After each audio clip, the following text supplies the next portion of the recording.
Biddy decided to come out here tonight. The sun's starting to set.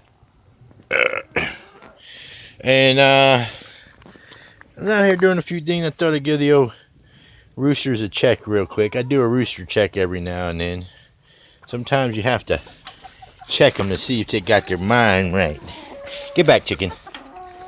Yeah, so you have to come in there and see who wants to fight. All right. Which one is it? Is it you? Are you looking for trouble today? Who else is out there looking for trouble? Is it you looking for trouble today? There's the big boy don't want no trouble today. I guess he learned his lesson. Anybody else out there? Chucky, you want some drama, Chucky? Come on, one of you guys want to go. And see, this is what happened. You see how they act? You see when you get down, you see how they all get down. This is not from beating them. I don't beat my chickens. This is dominance. I dominate them. I dominate them. Look at that, see? I dominate them. They're my chickens, see? Hey. This is Waldo. Waldo's a little weird. Hey, Waldo, come here, buddy. I dominate them. I don't hurt them. I just let them know that I'm the boss. I'm the boss. See, I thought this one here, just because of the way the tail feathers are, them dark ones. But if you look at them saddle feathers, there's no mistaking. Hey, Chucky. And so there's the rooster check. Now, one of the reasons I came out here, we sort of had some issues going on the last day or two, and I wanna start out by saying, do yourself a favor and get you some of this stuff. I lost one of my girls today. She got sick and she huddled up in the corner, and I did all the research and stuff, and it kind of got it narrowed down to this freaking parasite, because chickens eat their own crap. And so it being Sunday and all, by the time I actually did get this shit and get here, she had passed. I didn't get to her in time, so I put this in the water. I would suggest to anybody with barnyard chickens, and here's the thing, they spend a lot of time in here. They throw, as you can see here, they throw all their food on the floor and they shit in it, and then when they want, they come back and eat it some more. And that's where the parasite comes from. The parasite comes from inside the chicken, and they poop it out, and then they eat the eggs, and then they die. Not the parasite, the bird. Well, I guess they both die, but so do yourself a favor, get some of this, and at the slightest chance of any kind of sickness in your flock, just slightest chance, I would recommend that you take some of this and put a little bit in the water. If nothing else, this ain't gonna hurt them. Put a little bit in the water, and the off chance it is one of them parasites, because that's a pretty common thing. I think if I had this on my shelf when the bird got sick, she might have survived. That's, maybe she had a better chance of surviving with this than she did without it. So if you're, I'm not promoting this product for any kind of endorsement or anything like that. I'm just telling you this is what happened on the farm today. And so this stuff here, just remember, chickens are like any other birds. They eat their own shit, more so than anything, I think. And in that is the danger. It's going to happen sooner or later. You can get in there and you can clean the coop every week, every day. It's still not going to stop them, because they will take a crap and then turn around and eat it. There's nothing you can do about it but this. And so do yourself a favor, get some of this stuff here, and keep your birds safe. I hope to keep all mine, never lose one again like this. It was a bad situation, because there was a part of me that said that she's suffering and there ain't nothing I can do about it, and so I should just go ahead and do the deed. And part of me said, because she's one of my pets, give her a chance. So I don't know if she suffered. I hope she's doing well in the afterlife. On the other hand, we got these little girls. These my girls over here getting so big. They're still catching a lot of shit from the older girls. I put some of this stuff in their water too. Everybody's getting this for the next 5 to 10 days in their water. The isolation, I think, is a good thing, because it keeps them away from wherever the main source was. Like if it was over in the big girls, and I'm hoping that they don't get caught up in none of that. But so we'll keep on rolling. I was thinking about just going down and buying a couple hens off somebody. We see them online all the time, whether it be Craigslist or Marketplace or sometime. And you can get barnyard chicks. I don't know, the hens for anywhere from $6 to $15. You can catch the Easter eggers, as they're known. And that would be Chucky. They go for, I don't know, anywhere from $10 to say $25 or $30 for the Easter eggers. And then of course, you got the top brands, the good well-bred chicken, thoroughbreds and these guys over here are laying down sleeping. Look. And here you are hollering, Chucky. So I was thinking about just buying the hens, go out and get maybe a half dozen hens from somewhere. I did get a hold of some nursery online one time through Marketplace, and the lady said she would deliver me 6 Easter eggers for $120. She'll deliver them to the door. That's like $20 a piece. I can go pick them up for like around 10 or 12, 15 at the most. So I mean, that's probably not a bad deal. 6 hens is pretty nice, especially with the Easter eggers. The only thing about Easter egg. Quit hollering! The only thing about Easter eggers is right now I have these hens over here. It's completely unknown what's coming out. Their mama was the Isa Browns or the Buff Orpingtons, which are brown eggs. They might all just lay brown eggs. The little one, Pee Wee, she takes after, I guess, the Moran. See over that little black one over there? It kind of looks a little more like could be some Moran in there. And then if you come over here to Bingo, she got the Americana face. She got the cheeks and the beard and the comb and all that. And so she got green legs. Does that mean she's gonna have green eggs? And Pee Wee has black, like the real dark ones. So you never know when you get Easter eggs if you're gonna get those blue eggs or the green eggs, and instead of just being like regular chickens and getting brown eggs or white eggs. But I'm hopeful. Then we got these guys here. I'll tell you, they kind of like Charlie. They don't give me no crap, and that makes me like them. That makes me like them if they don't give me no crap. They're now the big one over there. He picked me in the leg there one day, but me and him got to understand. You see, I just did a rooster check. When you do a rooster check, what you're essentially doing is you're testing them to see if they're gonna peck at you or get puffy with you. And as you can see, my chickens, when you point the finger at them, they look away. That's a challenge. They looked away, and that's that. So now we all know. Now they know there ain't nothing going on. But let it be said, I have never put my hand on any of these roosters other than to hold them down. And that simple little thing, that non-violent, simple little gesture conveys so much to them. Except for Waldo here. I don't think he's all that smart.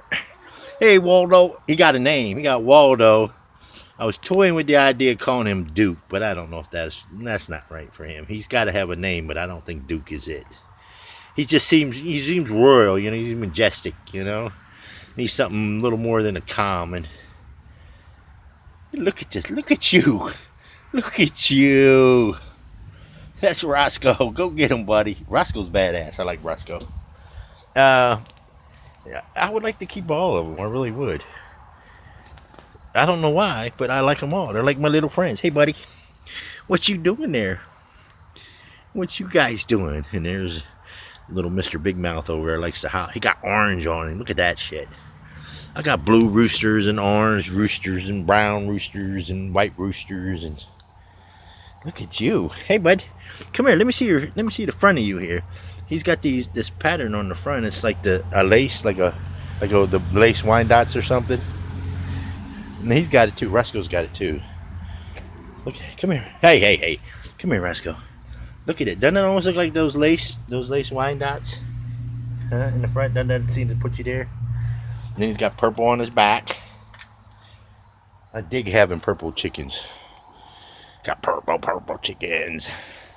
Okay, so that's the update. I just wanted to bring you guys up on this stuff here. You know, let you know what this stuff is and what's going on with it. I think my girl would still be alive if I would have known about this and had some on hand. The local feed store doesn't carry it, and the hardware store down there, they didn't carry it. You know, the local hardware store. The Walmart advertises it, but they didn't have nothing like this down there when I got there. I could order it; they could be there in a day or two or three, but she was gone. She wouldn't have made it 2 or 3 days. She didn't make it.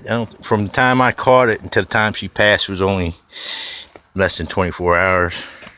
And I know that the bug takes a while. What got me, I think, was she was one of the lower rung chicks. She wasn't high in ranking, so she didn't always go up on the top bar. And she had a lower bar over in the corner that she always hung in. And so when I stuck my head in the door to do count before I locked them up, she's always doing what she always does, is she's hunched over in the corner. And then when I did finally see her not being in the corner, and I seen that she was sick, I isolated her, and that was Sunday morning. And so I went around trying, you gotta spend a little time on the computer trying to track this kind of stuff down, because you can't take her to the vet. Vets are like goldfish. Chickens are like goldfish. You don't take goldfish to the vet. You just go to the pet store and buy other ones. So in that regard, it's bad. But had this been on my shelf, so I'm even thinking about maybe just putting some of this in their food for like once a month or once every other month or something, just for shits and giggles. Surely that's going to be my go-to when one of them just starts looking a little bit sick. They're all getting this. I haven't tried that RX stuff yet, but I think I'm going to get some of that too. Now, I just want to say this about this kind of stuff. Get it and put it on your shelf. You spend thousands of dollars building coops and buying all the best automatic feeders and automatic doors. Spend the $20 and get some of this. Now, this stuff here, man, I'll tell you, it cost me a chicken so far. The other ones, I got one that looks a little sluggish, but she's running around rolling with the rest of the girls. They're on lockdown, in so much as this time of the night I usually let them out to run. I generally let them out to go forage and stuff, but I have one water dish in there. I cleaned it all out real good, and I filled it up with the stuff, and I just want to keep them focused on that's their only water source. I want them to drink that because that has the medication in it. And this is the girl I was talking about, this one right here. She was just, the other girls look a little more perky. She's not really sick, but she's not really perky. And her earlobes look a little dark. One of the things about the chicken that passed, her comb looked a little bit on the purplish side. It was flopping. Her comb had fell over. That's one of the things that caught my eye right away. That floppy comb over there, that's Harriet, and she's had that for over a year. See her floppy comb? Kind of leans this side a little bit. She's been like that for a long time. The reason you don't see Charlie's still on lockdown. It hurts my feelings to lock any animal down like that, but he's on lockdown.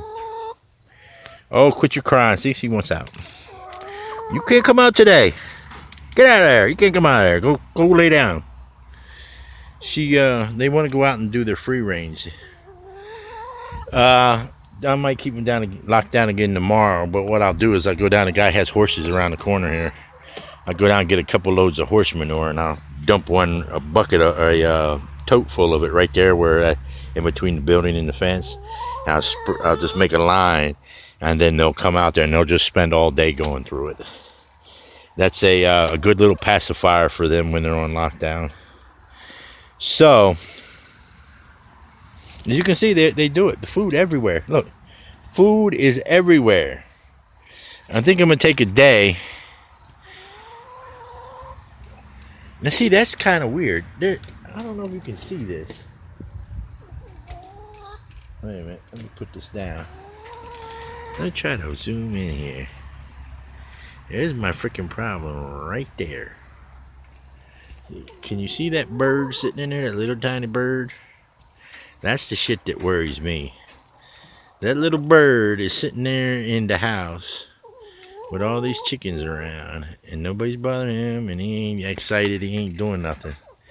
And my question is, what kind of diseases are these wild birds bringing into my birds? And so I think the program is going to be, from here on out, I was working on security. As you can see, I was throwing everything on here. That door is the last thing I have right there that needs work. Just securing. Once that door is secured, I'm happy. Because I put some kind of metal on all the windows. You can see on the front here, I use a couple different things. I had the black part over there on the left side was part of a dog crate, a big dog crate. And then on the right side of the window is some wire mesh. And then I had some leftover pieces of this little 1x1/2 or whatever that stuff is on that window. I put in there between there. And so, it's like that all the way around. I got everything secured up that way. Now, here's the other thing that you need to know about keeping your chickens safe besides this stuff. No matter what you do, no matter how smart you think you are, how many law degrees you have, and how good a contractor you are, and how many videos you watched, the bottom line is you're not going to outsmart hungry animals. You're never going to be able to foresee their determination when they know that them chickens are in there. They will go in there any way they can. They will chew through steel. Well, maybe not steel, but you get the picture, right? And I think when it comes to this stuff here, I truly might have been a little bit arrogant on that. I think I did, because I believed that my girls were all healthy. I really did, for the exception of the damage being done to them by the dumb rooster. But I generally believe that I kept their water dishes clean. I always gave them good food where they shouldn't have had to pick it up off the ground, even though they throw it on the ground. And I give them a variety of food. These girls here, every day they go out and run for 3 or 4 hours and eat grass and bugs and all that other shit. So that's what's going on here at the ranch. I wanted to show you my rooster check. Been meaning to go over that a long time, because I think that's an important thing to keeping your rooster on good terms. Charlie over there, for the exception of what he's doing to the girls, they're tearing them all up, and he ain't scared of the damn squirrel. For the exception of that, man, Charlie is a good rooster, man. All the videos I've seen of aggressive roosters and roosters attacking people, and I ask myself, how do you raise a rooster that turns on you? What are you doing wrong that causes your buddy to turn on you? See, Charlie's only been here a hot minute. He just got here. I think I had Charlie 4, maybe 5 months. These guys flying around up here. Here's the thing. I don't know if them things are migrating or what the deal is. We got these little birds that are generally on post. I hope they didn't migrate yet. We got these little birds in here that attack anything like that comes around. They chase hawks and eagles. They don't care. And there ain't no bigger than that little tiny thing in the coop there sitting. Or that little one right there on the fence. And there's little things like that, and they attack the shit out of them big birds. So, do yourself a favor. Be prepared. Alright? Do as much security as you can. You never can have enough security. If you value your birds, you got to secure them. And you got to be prepared for when stuff like that happens. And that's my video for today. Like, subscribe, hit the button. Let me know that you're out there. Throw some comments in there, and I'd gladly subscribe to anybody else that has a channel. That's generally how I do it. You know, you subscribe to me, and I'll sure enough. I subscribe to people anyway for all different things. I just think it's a good courtesy. It's good business. You know, give everybody a hand. So, like, subscribe, hit the button, and do yourself a favor. Get some stuff. Thanks for watching.